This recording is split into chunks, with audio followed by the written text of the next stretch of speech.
नमस्कार मित्रों, आज हम लोग इस वीडियो में स्वर संधि के चौथे भेद यण स्वर संधि के बारे में बात करेंगे। इससे पहले के वीडियो में हमने दीर्घ स्वर संधि, गुण स्वर संधि और वृद्धि स्वर संधि के बारे में जाना और उन स्वर संधियों के बारे में जानते हुए हमने देखा है कि दीर्घ संधि में जब दो वर्ण मिलते हैं तो विकार के रूप में आ, ई, उ और री ये चार वर्ण आते हैं, चार स्वर वर्ण आते हैं। और गुण संधि में ए, ओ ये दो वर्ण आते हैं। अर है जैसे महर्षि वह स्वर के अंतर्गत नहीं आता है। और वृद्धि संधि में ऐ और औ ये दो वर्ण आते हैं।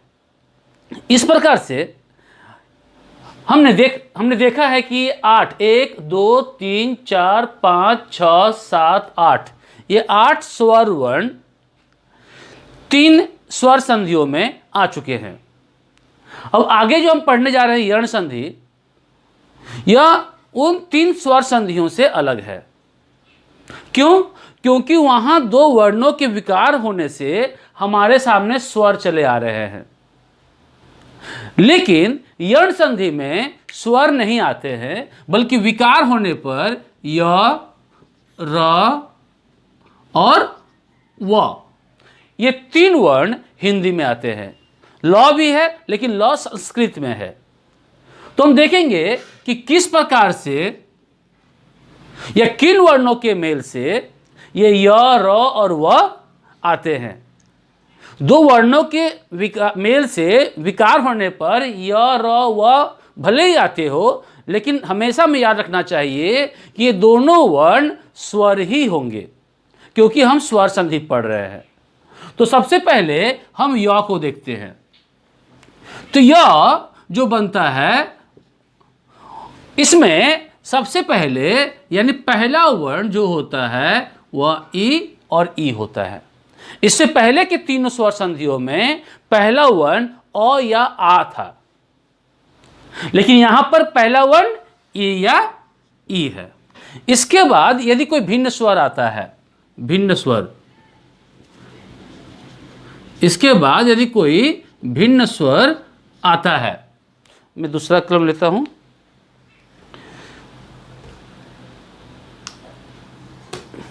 भिन्न स्वर, तो क्या होगा? तो यहां पर जो है ई और ई य बन जाएगा। ये ध्यान रखना है, ई और ई ही य बनता है। और इसके बाद जो भी भिन्न स्वर आएगा, यदि अ आएगा तो बनेगा य, यदि आ आएगा तो बनेगा या, यदि ई आएगा तो ई तो आएगा नहीं क्योंकि भिन्न स्वर है। और कहा भी गया है कि ई और ई को छोड़कर जो भी स्वर आए, तो यदि उ आएगा तो बन जाएगा उ। तो इस तरह से हम देखेंगे कि स्वर जिस तरह से आएंगे उसकी मात्रा य के साथ जुड़ती चली जाएगी।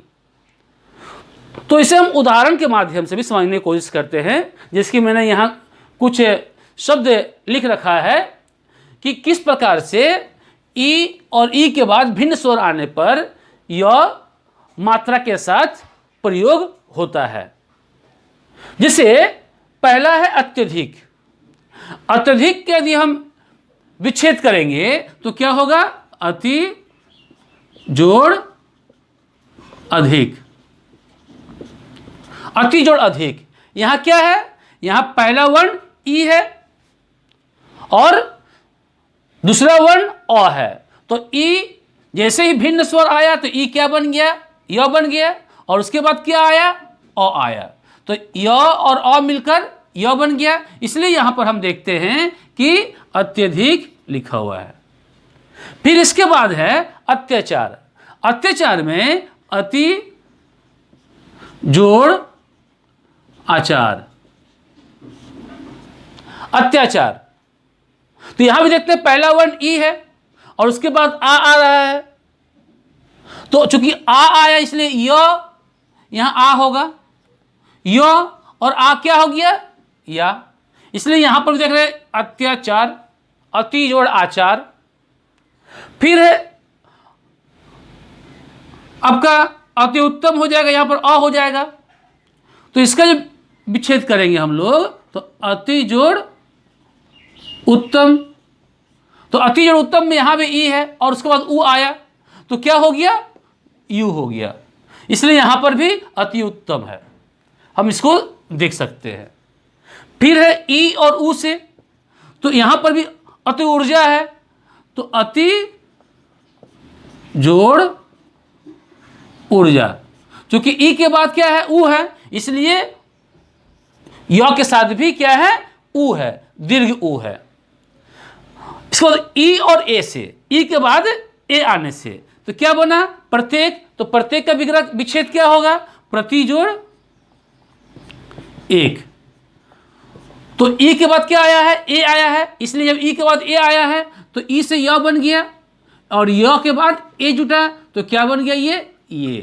तो इसलिए हमने यहां पर भी ये देखते हैं प्रत्येक। फिर ई के बाद यहां तो हमने देखा ई ई ई ई ई सब ह्रस्व है। इसके बाद हम देख रहे हैं दीर्घ, दीर्घ ई के बाद अ आता है तो क्या हमने लिखा है, नद्यंबु। नद्यंबु में दो शब्द है, नदी और अंबु। तो नदी में बड़ी ई यानी दीर्घ ई, तो हम यहां नदी लिखेंगे, नदी जोड़ अंबु। तो हम देखें ई का य बन, ई का जो है यहां पर य बन जाएगा और इसके बाद अ है तो अ बनेगा, तो य और अ क्या हुआ, य हुआ, इसलिए यहां पर भी य है। क्योंकि अंबु में अंबु के साथ अनुस्वार है इसलिए य के साथ भी यहां पर अनुस्वार है। फिर ई और आ, दिव्यागम, विच्छेद क्या होगा इसका, तो देवी, देवी जोड़ आगम। तो यहां भी ई है और आ है तो य आ या, तो यहां पर भी या है, दिव्यागम। फिर है ई और उ, तो उ और क्या देख रहे, सख्योचित। तो सख्योचित क्या है, तो सखी जोड़ उचित, सखी जोड़ उचित। तो सखी में यहां पर ई है तो देखो ई का य होगा और उ, तो क्या हो गया, यू, सखी उचित। फिर है ई और उ, तो ई और उ का क्या हो जाएगा, नदी उर्मी। नदी उर्मी का विच्छेद क्या होगा, नदी जोड़ उर्मी। उर्मी में बड़ा उ होता है, दीर्घ उ होता है, उर्मी। तो ये आपका यहां पर भी इसलिए ई का य हो रहा है और ई का य होने के बाद उर्मी में बड़ा उ है, इसे जब ये संधि होगी तो हो जाएगा यहां पर यू, इसलिए यहां पर देख रहे हैं यू। और सबसे अंत में अगर देखेंगे ई और ए के साथ तो यहां पर भी वही है, तो क्या हो जाएगा, देवी जोड़ ऐश्वर्य, देवी जोड़ ऐश्वर्य। तो यहां पर देवी में देख रहे हैं बड़ी ई, बड़ी ई के बाद क्या है, ए है, तो ई क्या हो जा रहा है, य हो जा रहा है, य हो जा रहा है और इसके बाद क्या हो जा रहा है, आ रहा है ए, तो क्या हो जाएगा, ए आ रहा है, ऐश्वर्य में ए आता है ए, तो क्या हो जाएगा, ए। तो यहां पर भी इसलिए यहां पर ए देख रहे हैं। तो हम इस तरह से य के विकार को समझ सकते हैं और यह जान सकते हैं कि जब संधि शब्द में य आए तो उसका विच्छेद कैसे करना है। तो विच्छेद करने के लिए मालूम होना चाहिए हमें कि पहला वर्ण हमेशा ई या ई होगा, यानी ह्रस्व ई या दीर्घ ई होगा। तो ये शब्द ज्ञान पर निर्भर है कि ह्रस्व ई होगा या दीर्घ ई होगा। जैसे अति बोलते हैं तो अति में जो है तो में छोटी ई है, लेकिन जब नदी बोलते हैं तो वहां पर बड़ी ई है, दीर्घ ई है।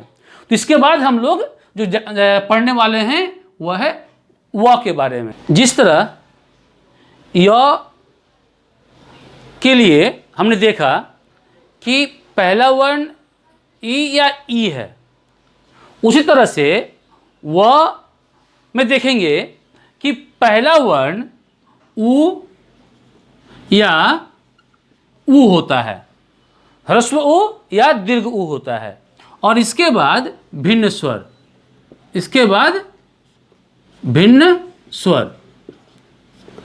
तो य की तरह यहां पर देखेंगे कि उ और उ के बाद यदि कोई भिन्न स्वर आता है तो यह उ और उ बन जाता है व, हलंत,